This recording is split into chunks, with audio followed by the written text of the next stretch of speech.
여러분에게 전할 말씀 함께 보겠습니다. 히브리서 4장 11절에서 16절입니다. 한 절씩 교독하겠습니다. 제가 먼저 읽습니다. 그러므로 우리는 이 안식에 들어가기를 힘씁시다. 아무도 그와 같은 불순종의 본을 따르다가 떨어져 나가는 일이 없도록 해야 하겠습니다. 하나님의 말씀은 살아있고 힘이 있어서 어떤 양날 칼보다도 더 날카롭습니다. 그래서 사람 속을 꿰뚫어 혼과 영을 갈라내고 관절과 골수를 갈라놓기까지 하며 마음에 품은 생각과 의도를 밝혀냅니다. 하나님 앞에는 아무 피조물도 숨겨진 것이 없고 모든 것이 그의 눈앞에 벌거숭이로 드러나 있습니다. 우리는 그의 앞에 모든 것을 드러내 놓아야 합니다. 그러나 우리에게는 하늘에 올라가신 위대한 대제사장이신 하나님의 아들 예수가 계십니다. 그러므로 우리의 신앙 고백을 굳게 지킵시다. 우리의 대제사장은 우리의 연약함을 동정하지 못하시는 분이 아닙니다.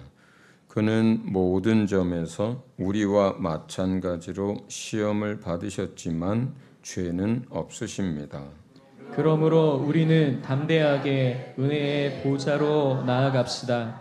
그리하여 우리가 자비를 받고 은혜를 입어서 제때에 주시는 도움을 받도록 합시다. 아멘. 이 이야기의 시작은 예수님을 믿고 또 구원을 얻은 하나님의 자녀들이 그 약속으로 받은 하나님의 나라를 다 그대로 받을 수 있도록 하나님의 나라의 약속대로 들어갈 수 있도록 하기 위해서 이 말씀을 히브리서를 통해서 전하고 있습니다. 그러면서 과거의 사례를 하나 이야기를 하면서 여러 번 강조를 합니다. 그 선례는 어떤 거냐면 출애굽을 통해서 이집트에서 종살이를 하던 사람들이 광야로 나오죠.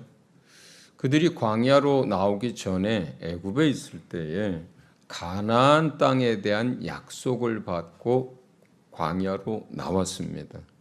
그런데 그 가나안 땅에 대한 약속을 받았는데 그 약속대로 가나안 땅에 들어간 사람은 여러분이 잘 아시는 것처럼 여호수아와 갈렙 두 사람밖에 없었어요. 그래서 이 이야기를 오늘날 예수님을 믿는 사람들에게 교훈으로, 본보기로, 경고로 이제 하는 이야기입니다. 그들도 우리와 같이 복음을 받은 사람이라고 표현하고 있고요. 그러나 그들이 약속은 받았지만 정작 가나안 땅에 못 들어간 이유에 대해서는 그들의 마음이 완고해서 하나님을 시험하고 하나님께 불순종하고 또 우상을 섬기고 죄악 가운데 있게 돼서 그래서 못 들어갔는데 결국은 그것 하나하나가 그 완고함을 깨지 못했던 이유도 그 다음에 불순종했던 이유도 우상을 섬겼던 이유도 끊임없이 하나님께 반역했던 이유도 그 근본적인 이유는 믿음의 문제였다라고 얘기를 하는 거예요.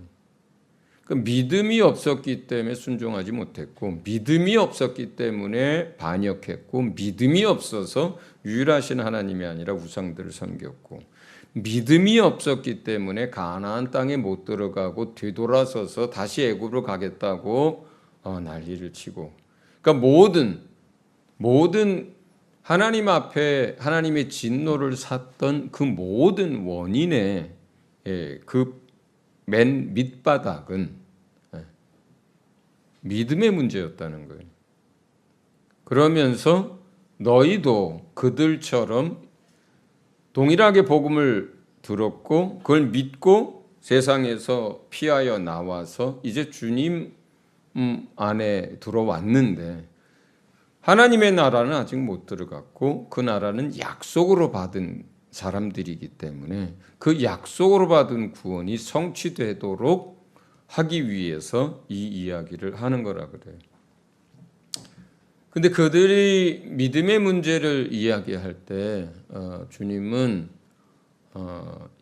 시편 95편 8절 이야기를 자그마치 그 똑같은 시편에 있는 그 기록된 말씀을 이 본문에 가져다가 3장 4장에서 다 앞에서 4번을 같은 본문을 끌어다가 얘기하고 한 번 했는데 또 끌어다 얘기하고 또 끌어다 얘기하고 4번을 같은 본문을 끌어다 얘기해요.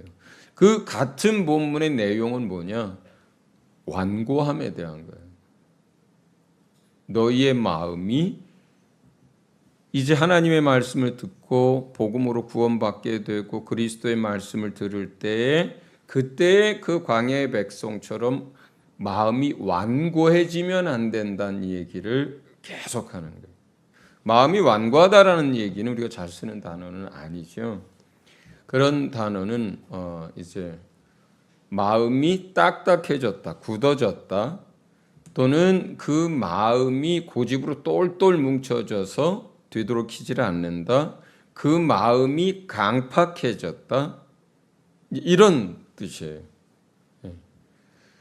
주님이 자주 우리의 마음에 대해서 이야기할 때 땅으로, 밭으로 표현하셨잖아요. 그리고 하나님의 말씀을 그 밭에, 그 땅에 뿌리는 비유를 계속 많이 하셨잖아요. 그러니까 우리의 마음이 너무너무 딱딱해져서 거기에 씨를 뿌려도 씨가 뿌리를 내리지 못하고 겨우 어떻게 뿌리를 조금 내도 금방 말라서 죽고 뿌리를 내리지도 못하고 자라지도 못하고 그 말씀이 역사하지도 못하는 상태의 마음을 완고함이라고 표현하는 거거든요. 근데 이 이야기를 글쎄요, 신약 성경 가운데 같은 한 구절 본문을 가지고 이렇게 짧은 몇 구절 안 되는 3절, 4절 다 합해도 몇 구절 안 되거든요. 거기에 그냥 그 구절을 그대로 가져다가 95장 8절을 그냥 가져다가 똑같이 4번씩이나 기록하는 경우는 거의 신약 성경에 별로 기억이 안 나거든요. 그런데 4번씩이나 가져다가 95장 8절의 이 시편의 이야기를 갖다 쓰고 또 갖다 쓰고 또 갖다 쓰고 또 갖다 써요. 너희가 하나님의 말씀을 이제 그리스도의 말씀을 들을 때 메시아의 말씀을 들을 때 완고해지지 마라. 완고해지지 마라. 완고해지지 마라. 완고해지지 마라. 자, 그다음에 목회적으로 유익할지는 몰라도 그닥 성경적이지 않은 표현들이 교회 안에 너무나 많이 이제 이야기가 되어졌기 때문에 특별히 다른 교회에서 오랫동안 신앙생활했던 분들 같은 경우는 이 어떤 균형을 잃은 구원에 대한 이야기가 아주 머릿속에 이렇게 박혀 있는 경우가 많습니다. 한 번 구원 얻은 그래서 하나님의 자녀가 되면 무슨 짓을 해도 하나님이 다 책임진다. 걱정하지 마라. 세상으로 돌아간 것 같아도 언젠간 다시 돌아오게 하신다. 그러면서 그 부모가 자식을 위해서 기도도 별로 안 하고요. 언젠간 돌아와 하나님이. 이런 표현들을 너무 많이 합니다. 특히 장로교에서 그래요. 하나님의 주권에 대한 이야기, 하나님의 선택에 관한 이야기를 하면서 한 번 구원 얻은 사람들에 대하여서 마치 우리는 그냥 기계적인 것 같고 마음도 없는 것 같고 우리에겐 선택적 자유도 없는 것 같은, 그냥 한 번 찍어놨으니까, 한 번 도장 찍어놨으니까 그냥 끝. 이렇게 해서 여러분은 지옥 가고 싶어도 못 갑니다부터 시작해서 여러분은 뭐 어떤 상황이어도 결국 하나님이 구원하십니다. 이런 이야기를 계속 위로 차원에서 던진 게 너무 많아요. 너무 많습니다. 자, 그러면 지금 이 이야기를 누구를 대상으로 해서 하는 건지 우선 좀 살펴볼 필요가 있어요. 지금부터 하는 이야기를 그러니까 목적은 구원 얻은 하나님의 백성들이 단 한 사람도 빠짐없이 다 약속을 얻은 그 구원을 성취하고 들어가도록 하기 위한 게 목적인데 이걸 지금 누구한테 하는 얘기인지 여러분 이해하셔야 돼요. 이게 비단 잠들어 있는 사람들이나 예수님을 믿는다고 하면서 공동체에 속해 있지 않은 사람들이나 예배도 안 드리는 사람들이나 아니면 영적으로 완전히 잠들어서 그냥 세상 사람들과 구분이 안 되는 이런 선데이 크리스찬 같은 그런 사람들에게만 하는 이야기가 아니에요, 이게. 자, 이게 누구한테 하는 이야기인지 대상이 정확하게 같은 히브리서의 다음 장 5장 6장이 기록이 되어 있거든요. 5장 9절 12절을 같이 한번 읽어보겠습니다. 5장 9절부터 12절 자, 같이 읽습니다. 시작. 그리고 완전하게 되신 뒤에 자기에게 순종하는 모든 사람에게 영원한 구원의 근원이 되시고 하나님에게서 멜기세덱의 계통을 따라 대제사장으로 임명을 받으셨습니다. 네, 잠깐만요. 제가 이거를 구절을 잘못 준 것 같아요. 5장 9절.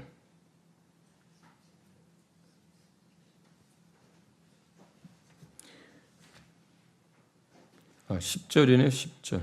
9절이 아니고 6장 10절이네. 6장 9절부터인데 제가 잘못 말씀드렸습니다.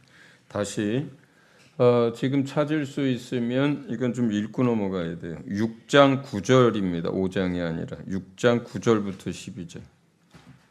네, 올려주세요. 네, 죄송합니다.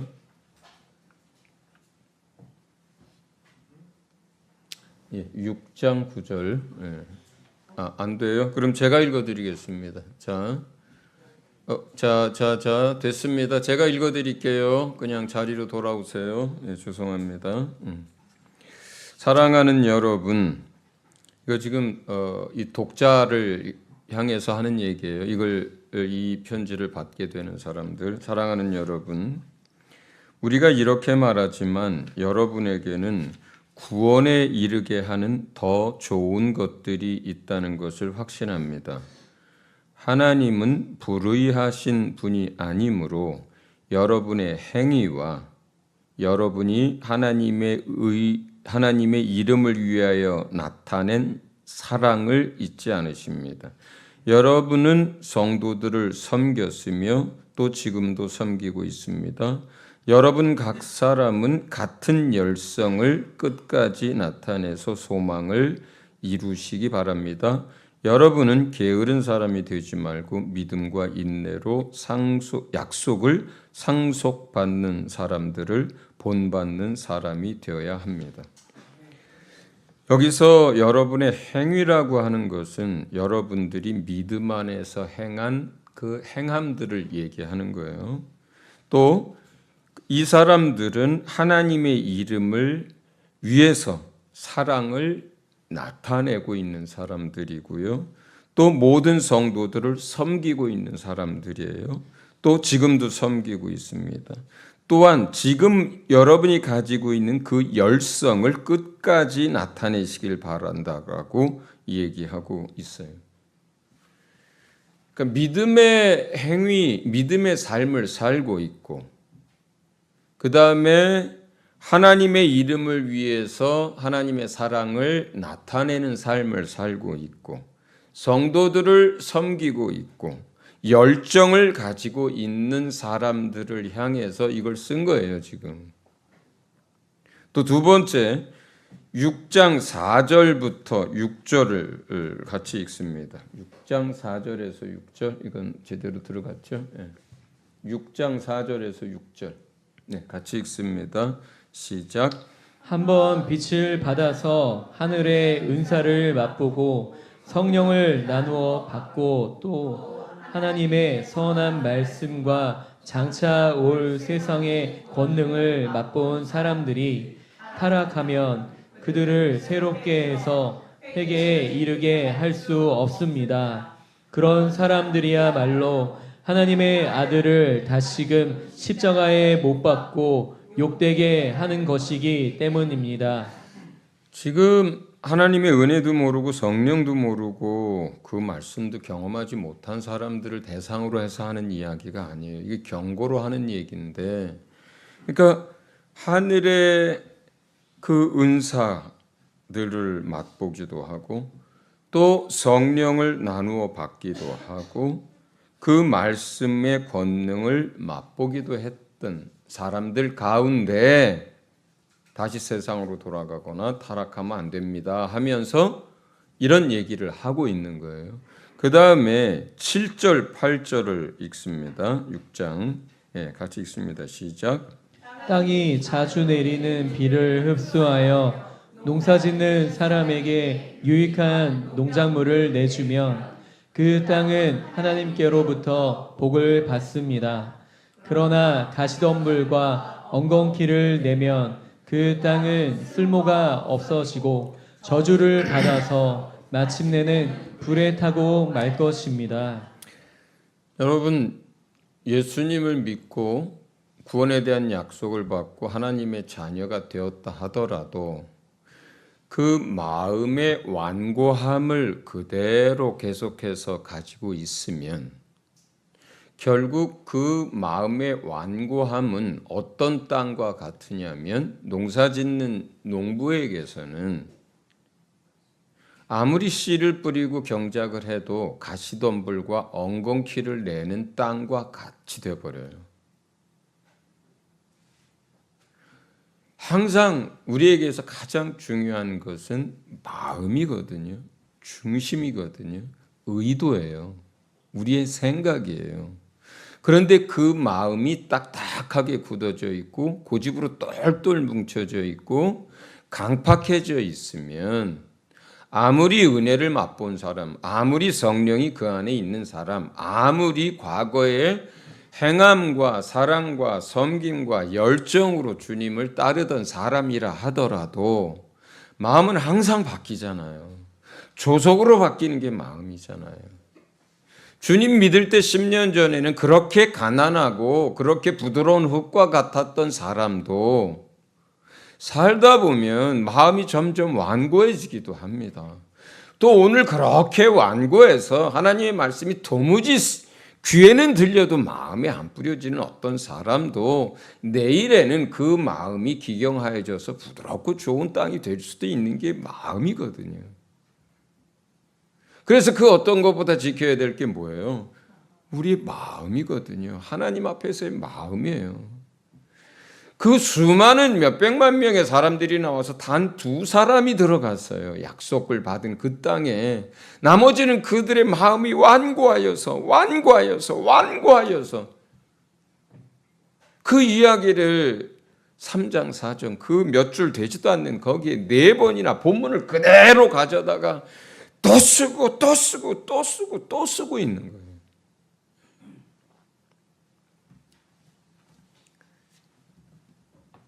하나님은 늘 말씀을 드리잖아요.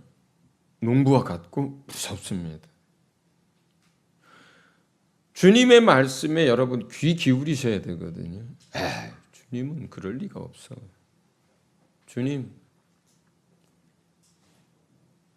하나님은요, 주님은요, 3년, 4년, 5년 열매를 맺지 않는 나무는 찍어버리는 주님이에요.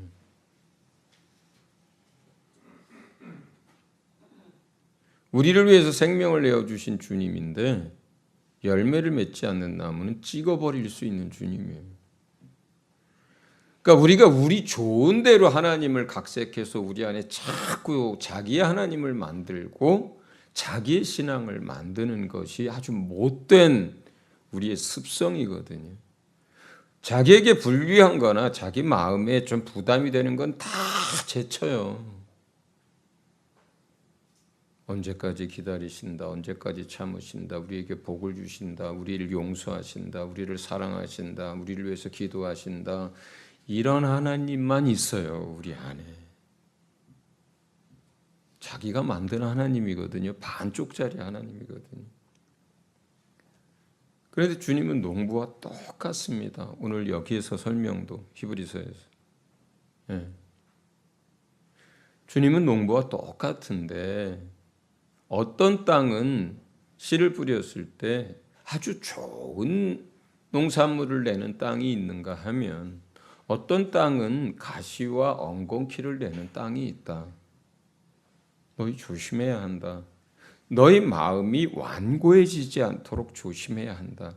그 완고한 마음에는 어떤 하나님의 말씀도 뿌려지지 않는다. 뿌려져 봐야 금방 다 날아간다.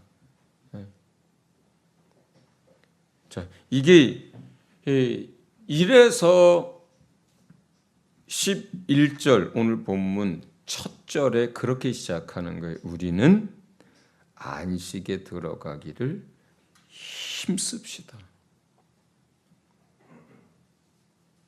힘 안 써도 그냥 따놓은 당상이야. 이거는 잘못된 교훈이에요, 여러분. 그렇게 가르치면 안 되는 거예요. 사도 바울조차 자신의 구원을 위해서 두려움과 떨림으로 구원을 이루어 갈 거라고 하고, 지금 히브리서의 기자는 우리가 약속으로 받은 그 하나님의 나라에 들어갈 수 있도록, 그 안식에 들어갈 수 있도록 어떻게 하자고요? 우리가 다 같이 힘씁시다. 힘써야 한다. 이건 뭐예요? 나의 의지, 나의 선택, 나의 책임의 부분들이에요. 물론 구원은 전적으로 내가 힘쓴다고 들어가는 것도 아니고 주님의 도움 없이는 안 되는 거고, 주님은 날마다 우리와 함께 있고 우리를 위해서 기도하고 돕는 거 맞습니다. 그러나 완고해서 믿음이 없으면 그게 안 되는 거예요. 안 되는 거예요. 그러면 우리가 전체 맥락에서는 어떻게 힘써야 하는 거예요? 우리의 마음이 완고해지지 않도록 힘써야 하는 거예요. 완고해지지 않도록 힘써야 하는 거예요. 그냥 내버려 두면 안 되는 거예요. 내가 점점 영적으로 잠들어온 것 같고 말씀도 귀에도 들어오지도 않고 마음도 안 들어오고 예배를 드려도 감동도 없고 예배 들어가는 것도 귀찮고 맨날 성경 보는 것도 다 아는 것 같아서 덮어놓고 살고, 그러면 시간이 지날수록 사람은 저절로 완고하게 되는 거예요. 그러니까 첫 번째 이야기는 뭐냐면 힘써야 하는데 뭘 힘써야 하는 거냐? 천국에 들어가기를 힘쓰는 게 아니고요. 사실은 내 마음이 완고해지지 않도록 힘쓰는 거예요. 예. 이미 우리 약속으로 받았거든요. 예. 우리 마음이 완고하여서 믿음을 배척하지만 않으면 하나님의 약속은 변함이 없어요. 말씀으로 약속하셨고 아들의 피로 맹세하셨거든요. 이 두 가지 맹세로 인하여서 그 하나님의 약속은 천지가 깨어지고 세상이 없어져도 그 약속은 변하지 않는다는 것을 주님은 우리에게 말씀하셨거든요. 주님 쪽에서는 아무 문제가 없어요. 주님에게는 변함이 없어요. 약속도, 우리를 향한 사랑도, 우리를 도우려고 하는 것도, 우리를 향한 열정도. 문제는 우리의 완고함이 모든 걸 망칠 수도 있다는 거예요. 예. 그 완고해진 마음에는 아무것도 안 자랍니다. 그러면 여러분이 마음이 완고해지지 않도록 어떻게 하면 좋을까? 그게 본문이에요. 그게 두 번째 이야기입니다. 그 완고해지지 않으려면 12절부터 13절 우리 한번 다시 읽어보겠습니다. 어떻게 해야 첫 번째 우리가 해야 될 게 뭔지, 그 완고해지지 않으려면 12절부터 읽습니다. 시작. 하나님의 말씀은 살아있고 힘이 있어서 어떤 양날칼보다도 더 날카롭습니다. 그래서 사람 속을 꿰뚫어 혼과 영을 갈라내고 관절과 골수를 갈라놓기까지 하며 마음에 품은 생각도 의도를 밝혀냅니다. 하나님 앞에는 아무 피조물도 숨겨진 것이 없고 모든 것이 그의 눈앞에 벌거숭이로 드러나 있습니다. 우리는 그의 앞에 모든 것을 드러내 놓아야 합니다. 네, 거기까지. 여러분, 우리는 마지막 구절을 잘 새기세요. 우리는 그의 앞에 우리 안에 있는 모든 걸 다 드러내서 보여드려야 돼요. 놓아야 돼요. 드러내야 해요. 드러내야 해요. 그런데 사람은요, 아무리 생각이 바르고 행실이 바른 사람이라 하더라도요, 가지고 있는 죄성 때문에 스스로 자기의 것들을 볼 수 있는 능력이 없어요. 전부 치우쳐 있습니다. 보지 못해요. 너나 할 거 없이 우리 눈 안엔 들보가 있어요. 남의 것은 샅샅이 이잡듯이 다 그렇게 드러낼 수 있어도 정작 자기 자신은 누구나 그렇습니다. 저도 그래요. 제 눈에는 들보가 있어요. 그래서 저는 못 봐요. 저 스스로. 여기에 예외는 단 한 사람도 없습니다. 예외가 있다는 건 뭐냐면 그 사람은 죄성이 없다는 뜻이에요. 예외가 아무도 없습니다. 아무리 공정하고 아무리 논리적이고 아무리 객관적이고 아무리 이타적인 사람이라 하더라도 인간은요, 그 눈 속에 전부 들보를 넣어두고 삽니다. 근데 신기하죠. 그렇게 큰 들보가 있어도 남의 건 어쩜 그렇게 잘 보일까요? 어쩜 그렇게 잘 볼까요? 뭐까지도 볼 수 있다 그래요, 성경 주님은? 티끌까지 볼 수 있다 그래요. 티끌. 눈에 보이지도 않는 먼지 같은 거. 이것조차도 보인다는 거예요. 누구에게? 남의 눈 속에 있는. 남의 눈이 뭐 얼마나 커요? 눈이 요 손톱밖에 안 하잖아요. 그 속에 들어가 있는 티끌이라는 게 얼마나 작아요. 그것까지도 보인다는 거예요, 우리에게는. 그래서 판단하고, 그래서 자꾸 남 얘기하게 되는 거예요, 뒷담화하고. 그래서 그러다 보니까 사람들은 어떻게 돼요? 저 사람보다 내가 더 훨씬 온전하고 뭔가 됐고 잘났고 이렇게 보이는 거예요.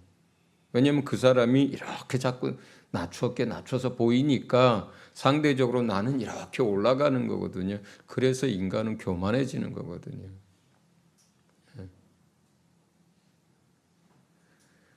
그래서 오늘 이 본문에선 어디로 어떻게 가야 한다는 거예요? 말씀 앞에 서야 한다는 거예요. 하나님의 말씀은 모든 것을 드러낸다는 거예요. 하나님 말씀 앞에 서야만 내 안에 어두운 것들과 내 안의 상태들과 영적인 것들과 내 행위와 내 삶이 어떤지, 내 말이 어떤지가, 내 생각이 어떤지가 전부 드러난다는 거예요. 내 생각으로 품었던 모든 것들, 내 마음으로 품었던 모든 것들, 내 영의 상태 모든 것들, 내 행위, 말, 내 삶 모든 게 하나도 남김없이 말씀 앞에는 분별이 되고 말씀 앞에는 드러난다는 거예요. 그런데 그렇게 드러내라는 거예요, 지금 이야기는. 그렇게 드러내야만 한다는 거예요.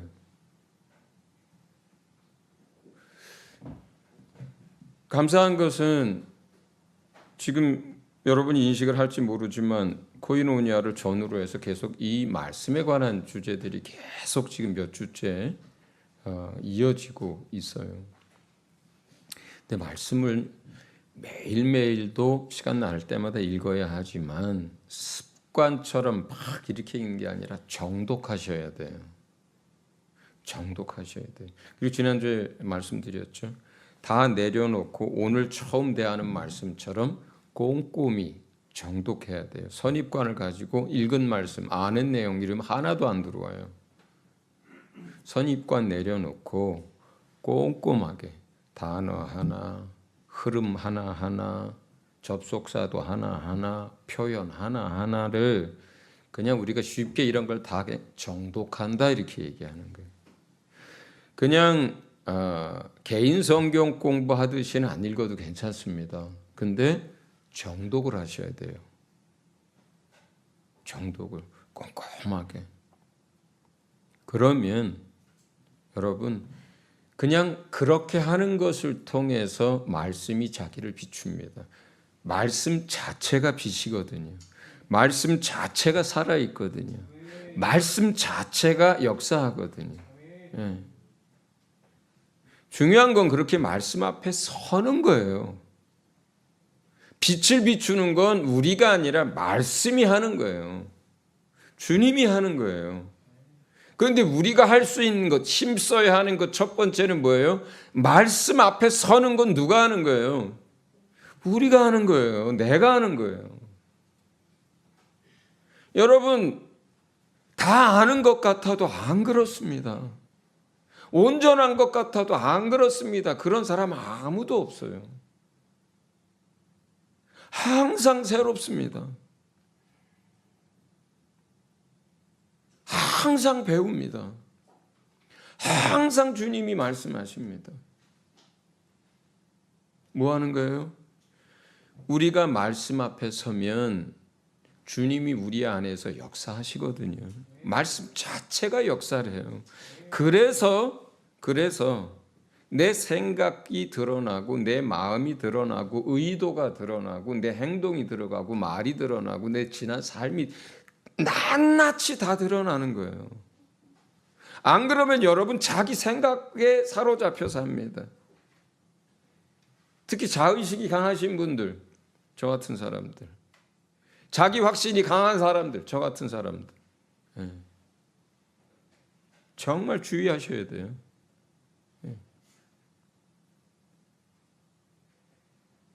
저는 대학 때 제 자신에게 그러한 성향이 있다는 걸 알았어요.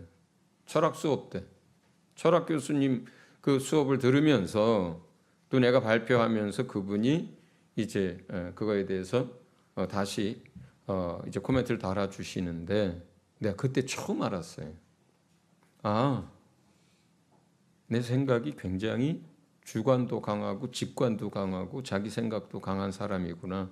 그래서 잘못하면 자기 확신 가운데 얼마든지 빠질 수 있고 내가 원하는 것들을 보고 내가 스스로 어떤 걸 만들어내면서 나머지를 오류를 만들어낼 수 있는 사람이구나.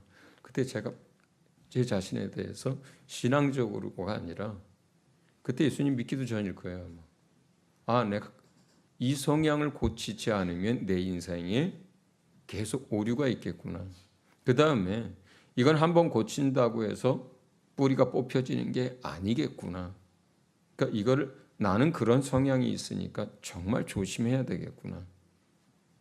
그래서 성경을 읽을 때도 예수님 안에 들어와서 성경을 읽을 때도 그런 생각들, 그 다음에 내가 뭔가 다 앞뒤 모든 것 주님이 가르쳐 주지 않았는데 내가 조립하려고 하고 내가 정리하려고 하는 이 의도를 가만히 있으면 그렇게 되거든요. 이걸 끊임없이 쳐내요. 주님이 열어줄 때까지 기다립니다. 내가 정리하지 않으려고 합니다. 많은 경우 20년, 30년 지나서 대학 때 깨닫고 알게 된 거를 입국 다물고 살다가 20년, 30년 지나서 처음 얘기 꺼내는 것도 많습니다. 정말 많습니다. 제가 바이블 아카데미 하면서 가르치는 대부분은 50%, 60% 이상은요. 저 대학 때 아는 것, 깨닫게 하신 것들이에요. 대학 때 비춰주신 것들이에요. 그런데 어떤 것들은 아직 그거에 대한 다른 짝이 있을 것 같아서 얘기 안 할 때도 많고요.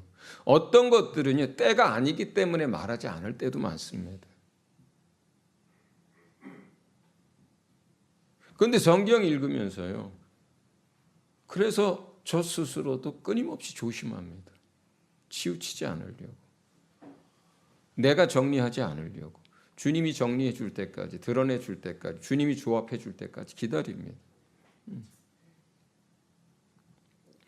우리 안에 대부분은 날마다 성경을 읽습니다. 그런데 읽는 것으로 부족하다 그러죠. 항상 제가 정독하셔야 합니다. 그렇지 않는 분들 다 아는 것 같아도 착각하고 있는 거예요. 누가 돼도 다 똑같습니다. 사역자 다 똑같습니다. 끊임없이 하나님 말씀 앞에 서야 합니다. 그리고 그 말씀 앞에 모든 것이 드러나도록 해야 합니다. 지금 13절 마지막에는 우리한테 하는 얘기예요. 그렇게 드러나요. 말씀 앞에 서면. 그러면 우리는 어떻게 하느냐? 우리는 예수님 앞에 이 모든 것을 어떻게 해요? 드러내 놓아야 합니다. 인정해야 하고 주님 앞에 가져가야 하고 고백해야 하고 그렇게 해야 합니다. 자, 그래야 완고함에서 벗어납니다.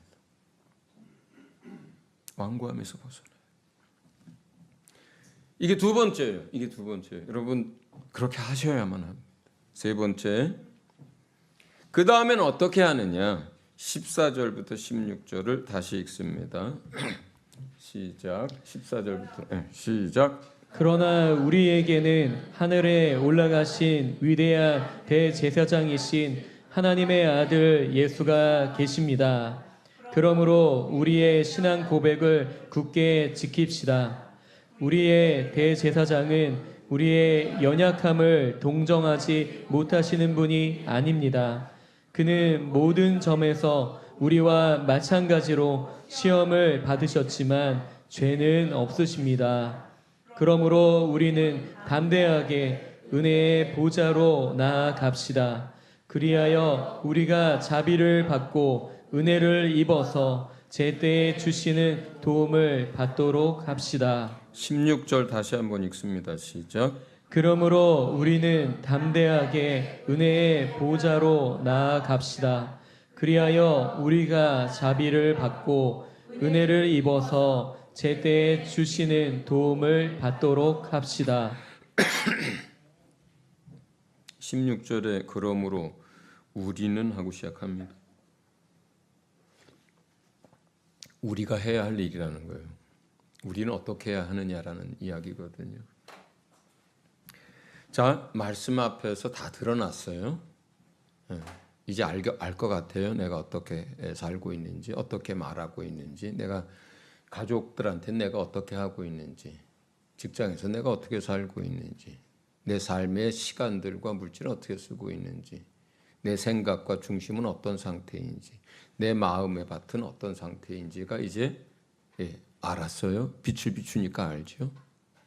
그 다음에 그걸 이제 드러냅니다. 그런데 이 드러낼 때에 어떻게 해요? 이제 드러냈는데 이 상태에서 어떻게 하는 거예요? 우리는 담대하게 은혜의 보좌로 나아가는 거예요. 주님이 계신 것을 보좌라고 하는데 근데 그곳이 어떤 보좌라 그래요? 은혜의 보좌라 그래요. 은혜 베푸시기 위해서 우리를 기다리시는 곳이에요. 주님이. 그렇게 나아가면 우리가 자비를 받습니다. 우리의 모양이 아무리 초라하고 우리가 아무리 형편없고 우리 안에 어떠한 왜곡과 또 어떤 부끄러움이 있을지라도 단 한 사람도 예외 없이 그 보좌 앞에서는 우리가 자비를 받습니다. 긍휼과 용서를 받습니다. 그분 앞에서 우리가 은혜를 입습니다. 은혜를 입습니다. 이해받습니다. 우리를 알아주십니다. 우리의 고통도, 우리의 어려움도, 우리의 연약한 것도, 우리의 부끄러운 것도 그가 이해하고 알아주고 용서하고 긍휼히 여김을 받습니다. 그게 은혜의 보좌, 주님이 계신 것이에요. 그리고 그렇게 해서 그리하여 마지막 제때에 주시는 도움을 받도록 합시다. 이게 세 번째예요. 그때에 주님이 우리를 돕습니다. 의지가 약하면 우리의 의지를 돕습니다. 지혜가 부족하면 우리의 지혜를 돕습니다. 우리의 믿음이 약하면 그 믿음을 도와줍니다. 말씀의 이해가 부족하면 이해력을 더해주고 계시와 총명을 더해줍니다. 생각이 왜곡되어 있으면 봤잖아요. 그러면 그 왜곡된 걸 풀어줍니다. 상처난 마음이 있으면 원수가 그거 가지고 역사하거든요. 그 상처를 치료해 줍니다. 어두운 그늘이 있으면 그 어둠을 제거해 줍니다. 우리의 마음이 세상에 가 있으면 꿈으로든 말씀으로든 그걸 돌이킬 때까지 주님 계속 역사합니다.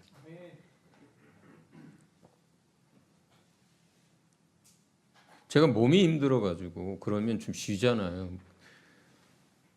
지난번에 사역제를 갔다 오고 나서 이 만성 피로 증후군이 생겨가지고 쉬어도 쉰 것 같지 않고 뭐만 좀 읽으려고 하면 막 머리가 쪼여오고 막 그래요. 그래가지고 뭘 할 수가 없어. 운동할 힘도 없고 뭘 읽을 수도 없고 그 다음에 뭘 하기가 어려워. 그래서 제가 뭐 했게요? 햇살에 비치는 따뜻한 소파에 앉아가지고 드라마를 보기 시작했네. 머리 안 쓰고 볼 수 있는 거. 아 근데 뭔 드라마가 그렇게 재밌는 거야. 예. 아 근데 또 그게 그냥 단편이면 괜찮은데 또 시리즈네. 그러다 꿈을 꿨습니다. 제가 꿈속에서 간음을 하고 있더라고요.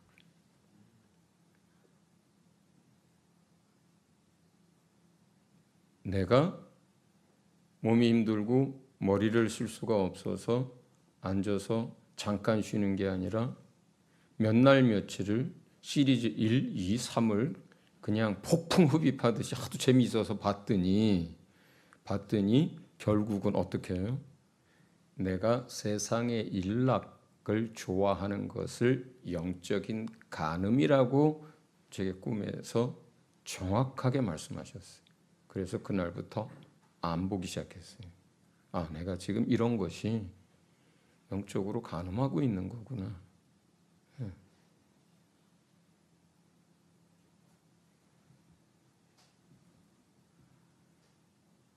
그래서 우리가 주님이 그렇게 비춰줌으로 내 상태를 알고 쉬더라도 이런 것으로 쉬지 말고 다른 형태로 쉬어야 하겠구나.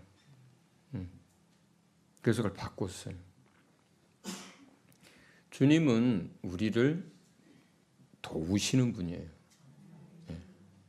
우리를 고치시는 분입니다.